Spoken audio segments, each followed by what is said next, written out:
Welcome, my friends, to another episode of The Art of Volunteering. I'm your host, Stormy Bell. On today's episode, we are in Bradford County, Pennsylvania, where I grew up, so I'm kind of excited about this. Our guests will share their personal stories on how cancer entered their lives and how their experiences birth Kids Can't Fight Cancer Alone. My guest is Michelle Ward. Her journey began with her son being diagnosed with Hodgkin lymphoma at the age of 17 in November 2018. He was considered no evidence of the disease on May 1st, 2019. The community has supported them overwhelmingly, so through and beyond his journey. Tracey Weldy was included in that support and reached out to her in the summer of 2019 to hold a fundraiser for two other families in the area that had received a childhood cancer diagnosis. They were young families and weren't as well known in the communities like our kids due to their age. The fundraiser was greeted with enormous responses and success, so we decided we would like to continue to help families facing a childhood cancer diagnosis like our family had. And then Tracey is a mother of childhood cancer survivor who was so humbled by her journey that she wanted to make sure she gave back to her community, making sure no family goes through this alone. So Tracey and Michelle, thank you for coming on The Art of Volunteering today. Thank you for having us. Thank you, Stormy. Before we discuss the Kids Can't Fight Cancer Alone, I want to invite both of you to have an opportunity to kind of share your childhood cancer journey. And then maybe mention like how it changed you, your perspective, your compassion, your heart. Just share on that. Let's go with Michelle first. Well, our journey started when Timmy was 17, had found a lump under his armpit, and through several months of doctoring through pediatrician, a surgeon, they decided that there was nothing to be worried about. So he waited until the fall of 2018 before we decided to have it biopsied. Of course, a week later, he was diagnosed with Hodgkin's lymphoma. So suddenly we entered a world that we had no idea about. Yes, I saw people, on news stations and saw people in other communities where you hear stories of your child having cancer, but until you live it yourself, it is so hard to wrap your brain around. Through his journey, his cancer diagnosis, his treatments, we received so much support, like overwhelming support from local people, our communities, local communities. It was unbelievable. So when his journey was completed, we were interested in trying to figure out how to give back to all of those people that helped us. It changed us in the way we looked at life, things that previously may have been important, which in his case, the local football game, who's going to win this week. Okay, maybe that wasn't as important as we originally thought it was. We wanted to be able to help people on a whole other level. And I knew Tracey from previously with her daughter being diagnosed, and she reached out to me and wanted to start something together. Tracey, how about you? So my journey started right before Christmas of 2016. My daughter woke up, she had a lump on her neck. I'm a nurse, so I wasn't really all that concerned about it. We went to the doctors for a routine checkup, and the doctor wasn't concerned about it, but it didn't go away. She then it didn't go away. So they did an ultrasound. They decided to put her on antibiotics, test her for Lyme. Somehow the test was kind of inaccurate and they diagnosed her with Lyme's disease. Okay. My daughter doesn't go outside. She if she had a bug on her, she would know. So I questioned that diagnosis and asked to be referred outside of our local medical facility to to speak with someone who deals with it on a regular basis. We went and saw him, and, he's like, she doesn't have Lyme's. That was on a Friday. On a Tuesday, she was diagnosed. The medical facility that we went to, I can't even express enough how they just were wonderful with us. We literally had blood work done on Friday, and on Monday they were calling us saying, be prepared. We need you to come on down, pack your bags. We got to figure out what's going on here. So it was quick. I've taken care of children that have had childhood cancer diagnoses. And it just kind of, I don't know, you don't expect it to happen to your child. It's not your child that's going to get that. So we were blown away. And then the community was wonderful. My family has lived in this community forever. So everybody knows us, and, it was just overwhelming. Then I do a lot of ums. Then Michelle, when Timmy got diagnosed, there was a wrestling match. And this was our first of all, when Timmy got diagnosed, it was like a Band-Aid being ripped off. My daughter was in remission. And I think a lot of times when you're first diagnosed, you don't have the chance to process your feelings because you have a job to do. You're the mom. You've got to keep everybody together, and this is going to work out okay. And you don't have time to go through everything. So you're very focused. So when Timmy got diagnosed, it literally was like a Band-Aid was ripped off. We were starting to heal, and then it just flood of emotions occurred. There was a wrestling match between Troy and Canton that was occurring, and Troy wanted to do something. So I said, well, let's put a basket together. I reached out on Facebook, and this basket was I can't even begin to tell you how much people donated to this basket. So my daughter then said to me, after everybody participated, that she really wanted to make sure everybody got the same attention, that it wasn't just 2 kids that are popular in the community that gets this attention, that it's every child in this community gets the same amount of attention. I said, okay.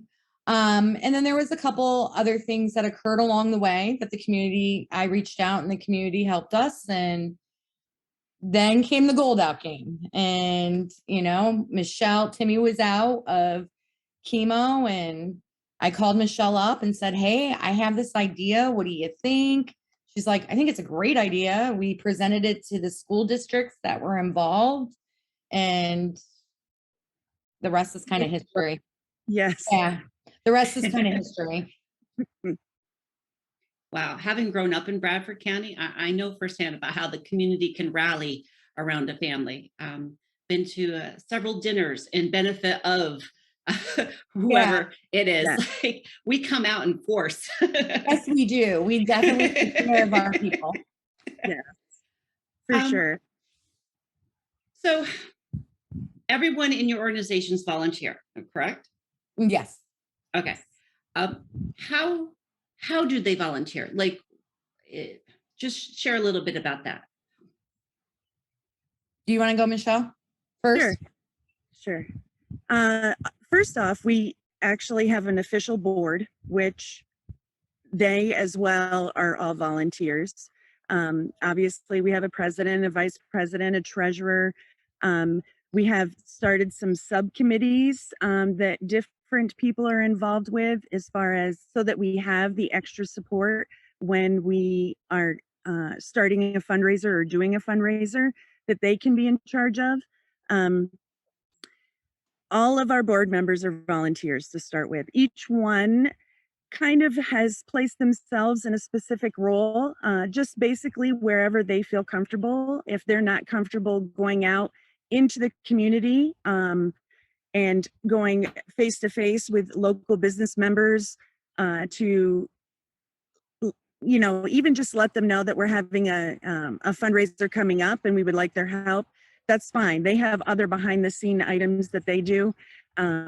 We have others Tracey, for example, who is not afraid to hit the pavement and out on the sidewalk, and she's out there speaking to local businesses and helping them get involved and inviting them to come on board with us. So we have a board that has kind of a self-proclaimed jobs, specific jobs that they do that that they feel comfortable with.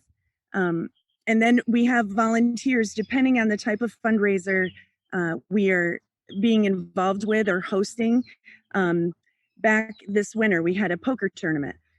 Obviously, we had several participants. The board members were all very active in volunteering to help with that poker tournament. But we also had other ladies and gentlemen who came in and donated their time, just even by serving the dinner that we had that day. I mean, it goes from the very least to the very top. Everyone is more than happy to help support us. That's awesome.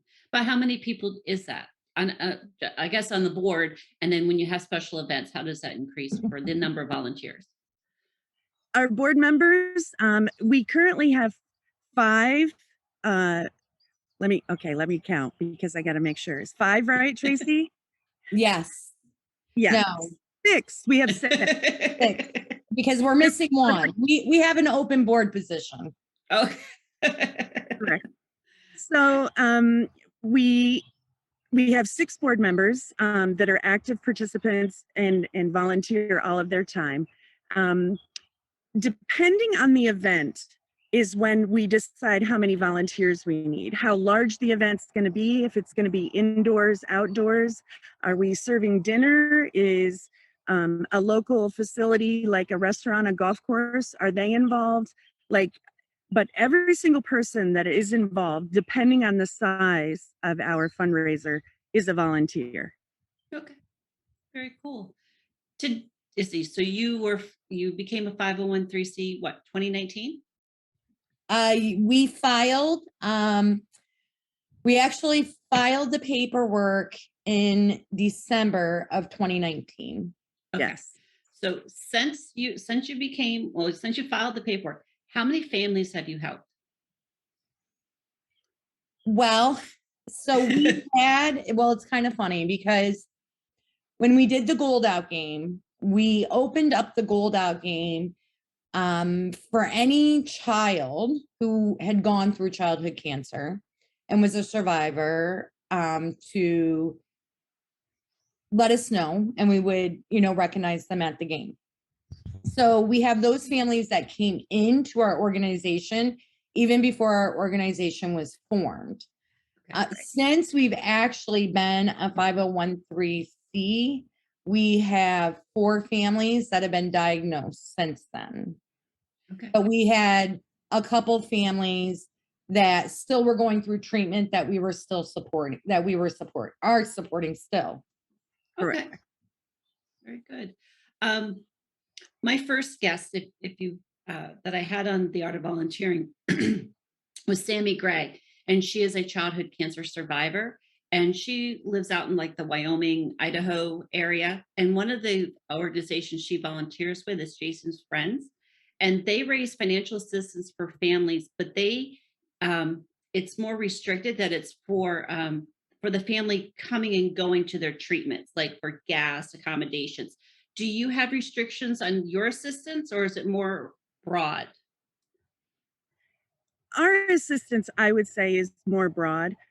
It depends on what the family needs at the time, because each journey is different for each family. Yes, if they need gas cards, we get them gas cards. It depends on how many times a week or a month they have to go for treatments, if that is an issue. If it's a family that is truly struggling financially due to the diagnosis, a lot of times either one or both of the parents can no longer work. I mean, it's not only just the child you have with cancer, you also have the rest of your children to consider as far as moving on with life, activities, normal day items. So if there are several times when both parent members, or at least one, can no longer go to work.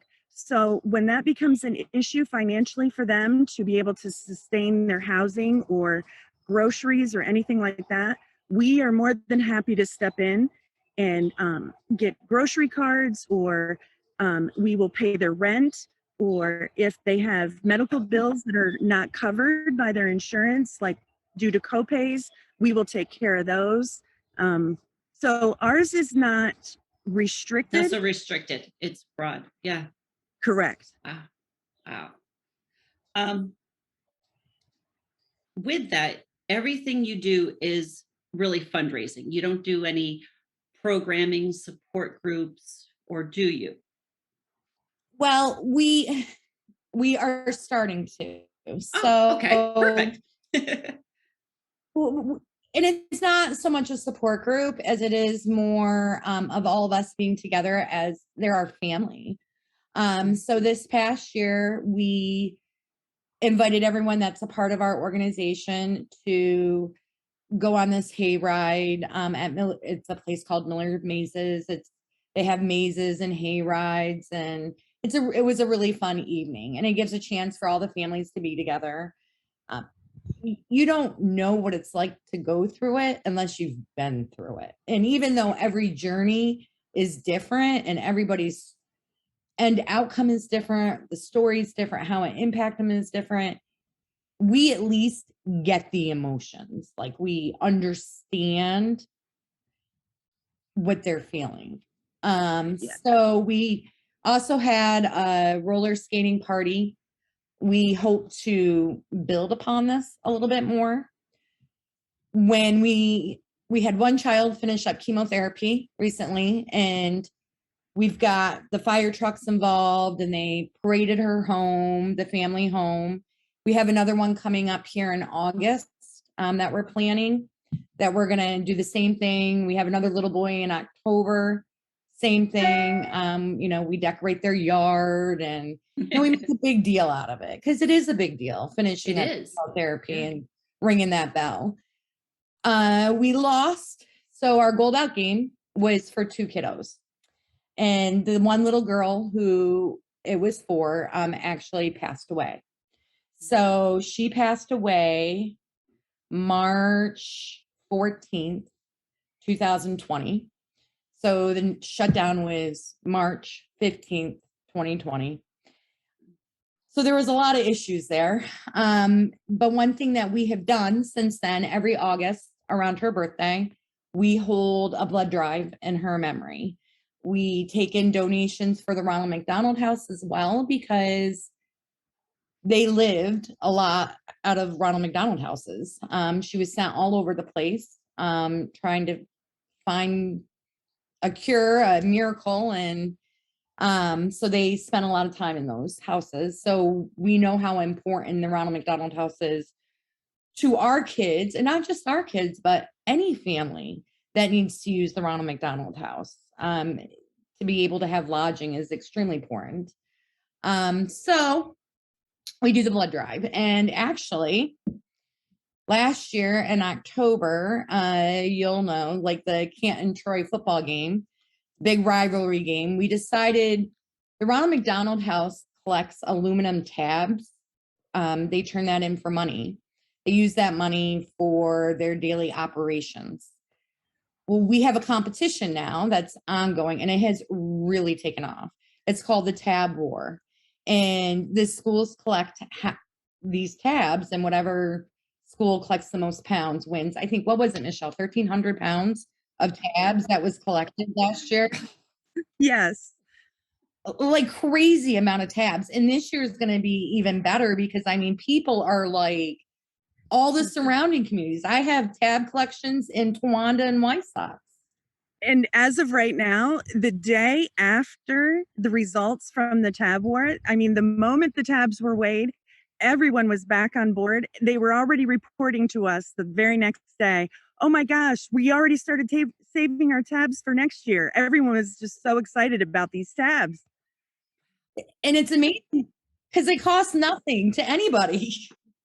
So how much, like, they convert it for funds? How much is a tab actually worth? So it depends on what the price of aluminum is, right? Okay. When you turn them in.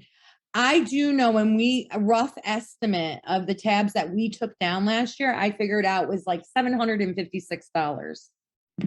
That cost nobody anything. Like, is all they had to do was turn their tabs in. And it gets like not just Canton or Troy, you're talking like counties are Correct. getting involved in this. Correct. Yes. Yeah. And it benefits all, not just our kids, not kids battling cancer, but all the kids that have to use Geisinger, Danville Medical Center and need to stay at the Ronald McDonald House. Wow. Yeah. That's cool. It is pretty cool. That's just really cool. Let's see. You've mentioned this a couple of times, but can you tell me about the Gold Out game or event? Well, whoever wants to lead. I was going to say, I'll start, but Tracey was the true mastermind behind this football game. Obviously, my son was a member of the Canton football team. So we thought it kind of be almost appropriate that we turn a football game into a gold out game where everyone's wearing gold, everyone's yellow, everyone is talking about and making donations towards this, towards these two families. They were on board with us. Obviously, they were very aware of what was about to happen. And we, like Tracey said, we invited open invitation to any child or family that wanted to participate with us that was a childhood cancer survivor or was a member of the family who had a childhood cancer diagnosis. Open invitation. It truly was unbelievable how many came up, had a great time, that live just in our local counties. It was truly unbelievable. So that's how it started. It was just going to be a football game. We were going to sell a couple t-shirts, we just wanted to raise some money for these kids. No idea what was about to happen. Got a snicker. Let's keep this going. There's more to it. Yes, Tracey.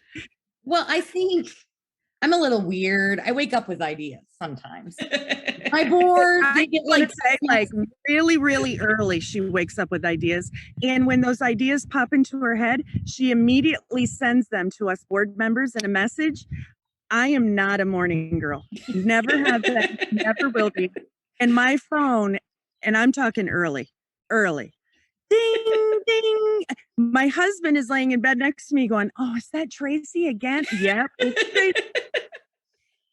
I literally wake up with ideas. I don't know. And if I don't get them out, then I gotta get them out right then. Some of them are crazy ideas and everyone has to talk me down. And then some of them have a little merit to them. So Okay. I woke up one morning and I knew my two kiddos, that the little girl and the little boy, I knew they did not have very successful fundraisers on their own. With their families. So I was trying to think of ideas. And then I woke up one morning and I'm like, let's just look at a football game, because football brings money in. It just does, especially for our area. Right. So I knew I wanted to kind of look at a football game. Well, then I happened to see that Canton was playing Athens at Athens, and these two kiddos are from Athens. Well, Timmy's a popular boy. Everybody loves Timmy. And what's not to love about Timmy? He's like the comeback. I mean, honestly, he's what Disney movies are made about. So Timmy's just coming like off of his cancer. So everybody's still on the Timmy ward, supporting him. And I'm like, so I'm an opportunity, I take opportunity when it's there. And I'm like, oh. So I called Michelle. I told her my idea. She's like, yeah, if this is, I think it's a great idea, reach out. So I reached out to Athens superintendent. And he was like, I think this is a fantastic idea. And I don't think he really thought it was going to be as big as it was either. So then what happened was he got me in touch with their high school principal. And it also happened to be their homecoming. So it made it even that more big. So as we got doing this, we had, I was like, okay, well, let's get a little public into this. I use Facebook for everything. It's the only thing I use. I don't know how to make a TikTok video. I know how to watch them. I know how to share them, but I don't know how to make one. Same with Instagram. I know how to look at it. I don't know how to do any of that. So I'm on Facebook posting daily about different things about it. So I'm getting momentum on it. We have the kids going to Wiggle, which is our old radio station. Yeah. It's getting more momentum. Then we have news stations coming in and doing interviews, and it's getting more momentum. Like I said, Michelle said we thought we'd sell a couple t-shirts. Yeah. Well, what did we plan, Michelle, originally? Oh my! How many t-shirts did we? I don't even know how many we actually planned for. I think in our heads we were like, oh, maybe 100 shirts, between both schools and both football teams. Maybe we'll get 100 out there, whatever. Yeah. So we ended up, the schools sent home with every child an order form for the t-shirts. We had sold how many t-shirts? I'm going to say 950 t-shirts. Yes. Wow. Yeah, it was crazy. It was a crazy, crazy week. We had penny wars. So the school district that between Canton and Athens that won the most, brought in the most money, we get an ice cream party. Yes. Well, they did so phenomenal. I mean, how much? I think it was like $5,000 almost that they in coins. In coins. Yeah. I mean, it was crazy. I had bruises because we did the big like collagen water things, and they were all filled up, but I didn't think that through to dump them. So I was using it was crazy. So there was I dumped all those coins into a machine. Thank you, Guthrie Credit Union, for letting me house up in that joint for 2 days. Dumping them all in, and it was like $5,000 between the two schools. So they did so phenomenal that the Bradford County Dairy Association thought both schools deserved a ice cream party, and both school districts got ice cream for every student and staff member from the Bradford County Dairy Association. Yes. So it was just. And can I just say, these kids and elementary students are always the first ones on board. Man, they are on it from the get. I love it. Yeah, it is amazing. But these kids were promised an ice cream. I mean, seriously, you get an ice cream cone or an ice cream sandwich if you win this. Holy Hannah, you'd have thought we're going to give them a new car. No. Oh, yeah. So, and there was a parade. So there was a homecoming parade, and we had past cancer childhood survivors in this homecoming parade as well. I'll tell that story afterwards. Our kiddos, our little girl who passed away, she actually was an honorary queen. And the little boy, he's actually not so little anymore, and he's going to be ringing the bell in October. He was our honorary king. I mean, it was just such a special, magical night. I don't think I will have another night like that night in my entire life. Never, the game itself brought in probably $25,000 approximately. Correct. With everything, with donations at the door, with shirt being sold. Our penny war, the decals. You wanted us to touch base on that. So my daughter's from Troy, and she played soccer, and one of the moms said, Cora is very involved in this special football game. We should be doing something too to support our Troy student that's helping to put on this game.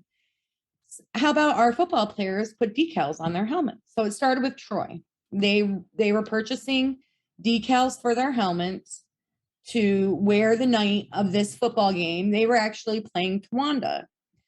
It took off from there. So then Towanda found out. Then Wyalusing found out. Then Southern Tioga found out.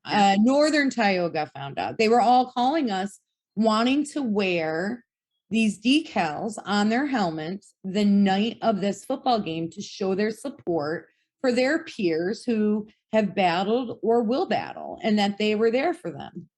Yeah, it was amazing. It was absolutely amazing. Every tiny little tidbit of that game, just every little detail, things that we didn't even plan for, that just happened.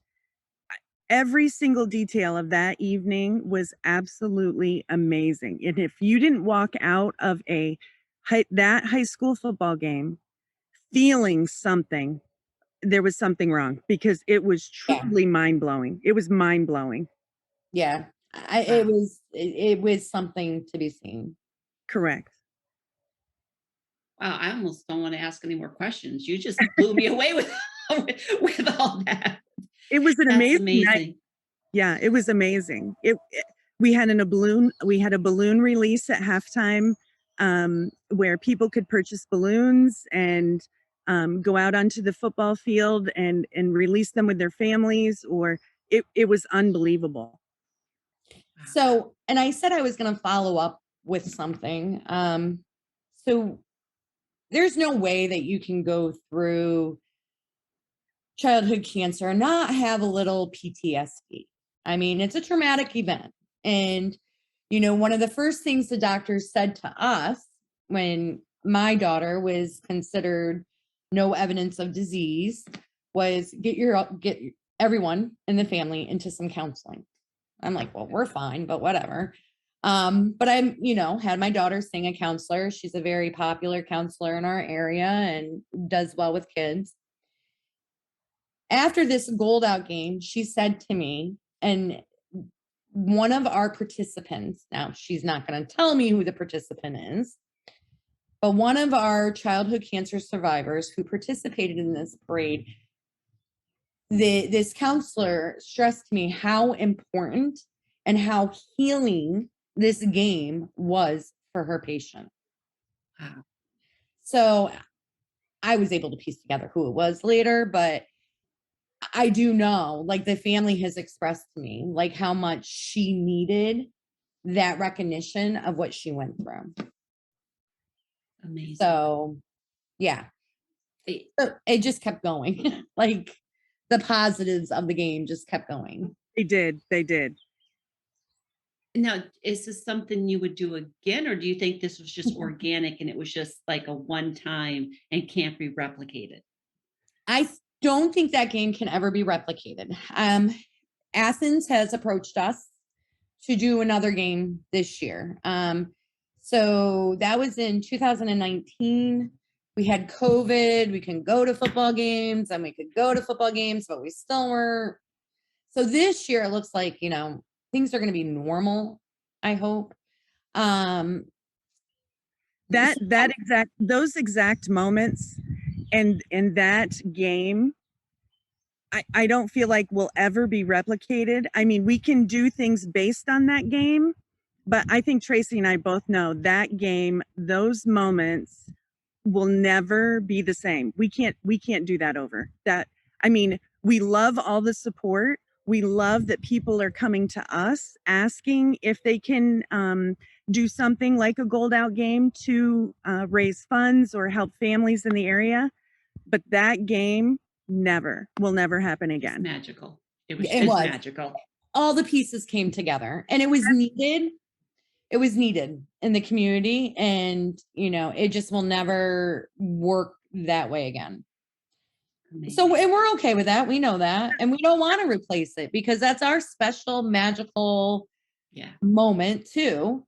But we are working on doing something different. Athens would like to do it again, and we are working with them in trying to figure out a way that they can have an annual game that will bring some hype and be something that everyone looks forward to. Oh, Yeah. awesome. I'll try to get home for that. All right. Now, here's a fun question, or at least I think it's a fun question. Can you tell our listeners today about a blooper or something that didn't go as planned and what you learned from it? Tracey? Well, I said the t-shirts, but really Yeah. after I got telling you the story, it was having kids fill up those Culligan waters with because I couldn't even lift them. So yeah, I would have to say it was probably using Culligan water for money collection. No, do not do that.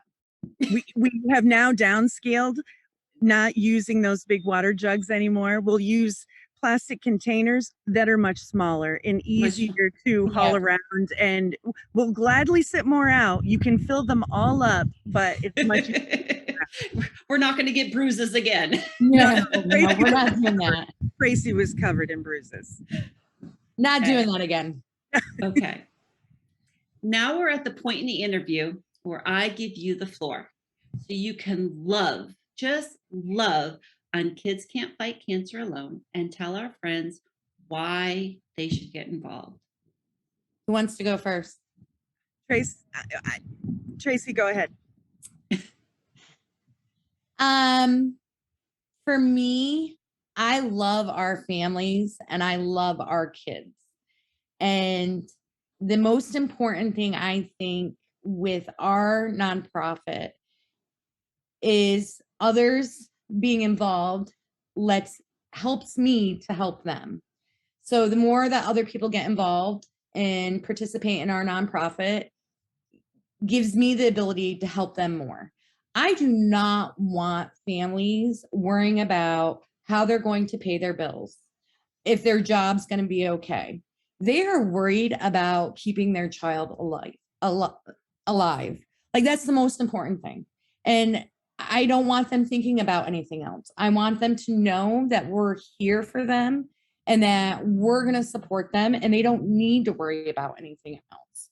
The rest we'll take care of it later. So the more people get involved, the more we have the ability to help them. So that's mine. Yes. Michelle? Yes, I totally agree with everything Tracey said. For my family being involved in this, obviously it started as a way to give back, to help other people like those people helped us. But it has kind of transformed into something bigger than even Tracey and I even can, kind of fathom as far as helping people, helping families, like basic needs, basic life, what we all require and wish for. That's kind of where we are. Like we just want to be able to help you. That and it sounds like such a silly thing. We want people to be as passionate about it as we are because we really care about it so much. These families are struggling to keep their child alive. One of the biggest fears as a parent, I'm only going to speak for myself, but would be to, outlive my children in any shape or form. So knowing that families are going through this on a daily basis and they're worried about putting gas in their car to get them to treatments, I don't want them to have to think about anything else. My family and I want to be there for them and help them any possible way we can help them. Awesome. How can our friends listening today connect with you? Facebook. Facebook. Just find you on Facebook. Because we don't know how to do anything else. Oh, that's right. You mentioned that. But then I will include that link in our show notes so they can go back and find you. Michelle and Tracey, thank you so much for coming on The Art of Volunteering today. I've thoroughly enjoyed our conversation. It kind of brings me home a little bit. Thank you. Thank you so much for having us. You're welcome. I look forward to seeing all of our listeners on our next Art of Volunteering podcast as we continue to connect volunteers worldwide. Have a great day. Bye-bye.